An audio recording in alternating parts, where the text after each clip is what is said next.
I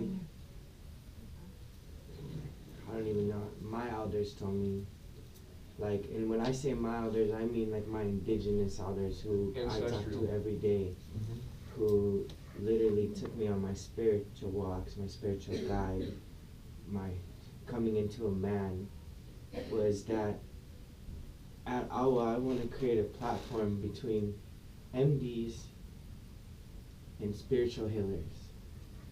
And we're going to get all the wives' tales out, and we're going to get everything fucking straight. And there's going to be a platform to where we stop having them butt heads with each other and talk shit about each other and actually help each other and reform the healthcare system from every side. Acupuncture to this. So that, like, what they say, like hippies say, oh, I'm not getting vaccines or any of this shit.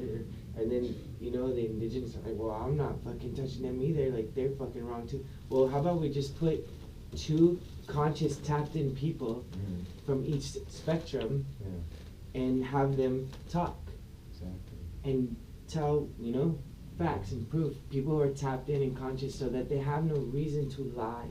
And this is my dream, and like one of my things that I want to bring to the world is that, because my grandma is a Hopi healer, planta medicina, and my best friends I grew up with are MDs, you know, family doctors to child psychology, and that doesn't matter, but they're both sides of the spectrum, and they're like, my friend's over here telling me like to use cayenne, and he's an MD, and I'm like, well, how do you know that? And he's like, well, because my mom's tapped in. And I'm like, oh, okay, so you tell your patients that? He's like, yeah, sometimes. And I'm like, well, why sometimes?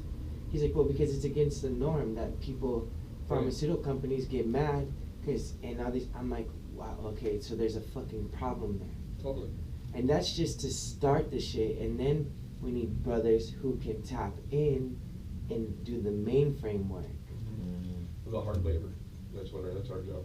Yep, the mainframe work. We have to build it. What's that? Exactly. We have to build it. Yeah. The females will show us the way. Yeah. And what we have to build. Yeah. And we just got to build them the best thing we can. Exactly, and just take out all the bullshit, like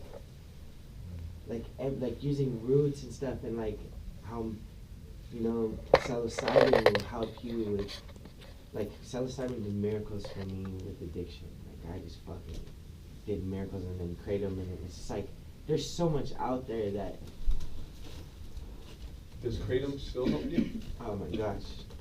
Yeah, it's really huge when you look at what started, like, the AMA is the American Medical Association, and, like, they've been afraid of psychedelics. Evil Game. Oh, yeah. 5-MO, DMT. I did that today. Yeah. The DMT. How you feel? What's that? How you feel? It's the way that I can describe it, if you're into space or anything like that, like how gravity works in space. It's like waves. So it's waves of emotions, it's waves of past, it's waves of ancestral, almost karmas, like things that say, you know, like one like abuse at the top, it just trickles down. It's going to be the same abuse at the bottom. Your dad's trauma is the same as your trauma. It's the same as your grandfather's trauma is the same as their trauma. And it's only up until we decide to become that man and to rise above it, and not to put that, because it's really it's like when you abuse somebody or abuse yourself, it's actually through a false sense of self-soothing. And you're just trying to find, like, you know, something to make you feel happy, at least empower yourself in a way. And that's what I found through heroin. Heroin was the most soothing thing that I've ever experienced, just getting hugged by a warm blanket. You know, it's like Mother Earth coddling you, telling you everything's going to be okay until you don't have it. And then it's just dropped in the cold water. All that love that you wanted and you desired, it's gone instantly. And through the 5-MeO DMT trip, it's all a bunch of misplaced societal, like on purpose, societal, I can't pronounce those words, issues that cause us to behave and repeat these behaviors over and over and over again. Yes, because your aura is completely different today than from when you were at my house. Oh, I bet. Yeah. completely different. Completely different. Really? I would do DMT one time every month. It was intense, man. I can't- Once a month, literally. I took a fat rip. I took 3, and my weed chill friend, he told me, my drug was meth, and he handed me a meth pipe With the DMT with the in it. DMT in it, and he told me, as you came into this addiction, so you go out. That's what I said. This is gonna be the last time I hit this glass dick. And That's the last time. literally blasted off into space. And I know what you're talking about, brother, because I did the same thing. Mm-hmm. And then the mushrooms for 30 days after That saved did my what? life. Did it? It integrates. Saved my life. Microdose or? Yeah, 1 gram a day, or like 0.5, Okay. but throughout the day. Not Okay. just tripping. Yeah. Just you don't even really, you're just happy. 0.3. I mean, you're gonna have your ups and downs. It's No, it's not just a happy pill. You're gonna go through your ups and downs. You have to though. But it's gonna, It actually reorganizes your whole mental structure. Oh, mine is as thrash as can be, man. but see, verbiage, it's, Right. It was. it was. Mm-hmm. You had to go through that to get here. Totally. And you have support, brother. Thank you, man. You have a lot I of feel support. blessed. I feel blessed right now. You have I a came lot from a of dark spot, you know, and I thrived in that darkness. I thought I did. But really, that was just to come and find a place of empathy to help others and guide them out of the dark place and to know that, hey man, it's gonna be all right. Everything's okay. Yeah. Well, welcome to the feeling world again. Right? Feels good. Yeah. Which is a trip. Cause I Who would've didn't get thought? high. Who would've thought? I just got numb. I never got high. I got numb. Really? All mine was trying to soothe. I was trying. You just didn't want to feel it the way you did. Mm-hmm. That's it. Numb. It's just getting numb. You don't feeling. I was there, brother. I know. I feel you. Mm-hmm. I can tell. I'm glad you're back. Oh, it feels good. Yeah. It's and it's strange how scary it is when you're in the depths of the addiction to actually open yourself up and realize that, hey, there's a different way. There's something else that can be so much better and so much. Say you now use this drug as, say, a crutch that allowed you to do something, maybe produce something. Because with meth, I'm a very productive person. Like, I get shit done. Like, really, like, I'll stay up for 4 weeks straight and accomplish. I can make I think I made 350 different songs in about a year and a half. That's more than Michael Jackson. Really? They're not all of them are good, but there's about, I would say, a good 100 of them that are fucking on point. Because it was a tool. Right, and I used it as a crutch, you know. I was like, because it allowed me to stay and like actually listen to it, so you can sit there and repeat the same drum track over and over again, so you get every hi-hat in the exact spot, you know, that you want. That takes a lot of, like, either, I don't know if you're familiar with making music. How good does it feel to talk about it now in front of people? Oh, it doesn't scare me at all. Like, No, but how good does it feel? Oh, it feels great. Right? I love talking about it. Because now you're sober. I know. And you could do that. Stay You that could way. make the same music sober. Oh yeah, I can make so much better sober. Exactly. Because it's not out of it was a longing of trying to express myself Exactly. as a man and as a human being, of showing that I do have value, something that can be impactful for the future, Yeah. and that would give somebody else maybe a good feeling at the same time. So Yeah. That's what we need to create for all the men. Totally. And that's the response to the goddess container is Totally. men need the purpose.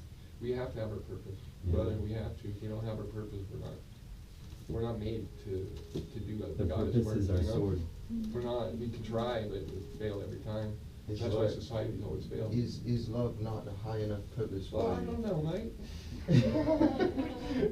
I thought it was worked out pretty well until Shakespeare started talking about it.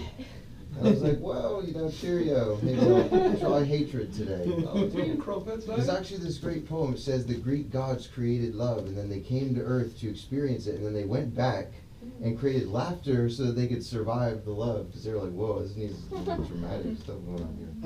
There's So, it's like even the gods, the angels fear to tread. Angels fear. Lovers go where angels fear to tread. You know. So it's like the true path. But anyway, love is a word. It's made up of 4 letters. But do we know what we're really saying when we say it? You know, and I think that's really the inspiration and the calling, is to like redefine what we mean. Because if we just use the same English that the Queen of England force-fed to us through the Cheerios box when we were 3, then we won't be able to like actually capture what the soul is trying to say. Like I asked myself once, I was like, what is my soul's language? Like what language did I speak before I was born? Like what did that sound like? I think that's the kind of music we want to make, you know, like that bolting, like opera kind of feeling. Yeah, Mm-hmm. swelling. Yeah, so, but I need a purpose, yeah. Okay, so you said, can you repeat that? Lovers go where angels? Angels fear to tread. Okay, so just this past week, I channeled like a nice little 10 minutes on just Right there, too. how Where? In that door. I Sorry. think anyone that's okay. Just this week I was channeling that I think anyone that decides to fall in love, engage in love, especially if it's with a twin flame, is an absolute hero and a complete warrior, because it's fucking horrific, like it can be, and like to be in love, and I'm not talking about like a relationship or date, I'm talking about if you are on the path of connecting with your divine masculinity and femininity, and then you engage in love and you are working out with a partner, to me it's like heroic, and I want to make partners, lovers, like American heroes. And so when we're talking about, so like love can kill, and like love is not this thing that everyone just understands, I completely get that. I'm here to actually teach people what love is. Of course it can't be taught just like comedy, but people learn from examples. So that's why couples, I think, are so important. So people that happen to be in a coupling, especially if they're a power couple, they need to come out. These need to be like things in society that we're talking about and referencing, like lovers, like people in love, power couples, and like learning from them and honoring from them, because it's so hard and scary. And so yeah, I met even with a twin flame and purging so much and experiencing my toxic feminine for the first time, thinking I didn't have any, and struggling and just seeing the worst parts of myself. Why? Because I'm in a relationship with a twin flame. Oh. I'm going through the Yeah. worst things, feeling the worst things, acting my worst self for the first time, and despite what society would say, oh, you need to let that go and break up, I would never. So I'm going to war every day.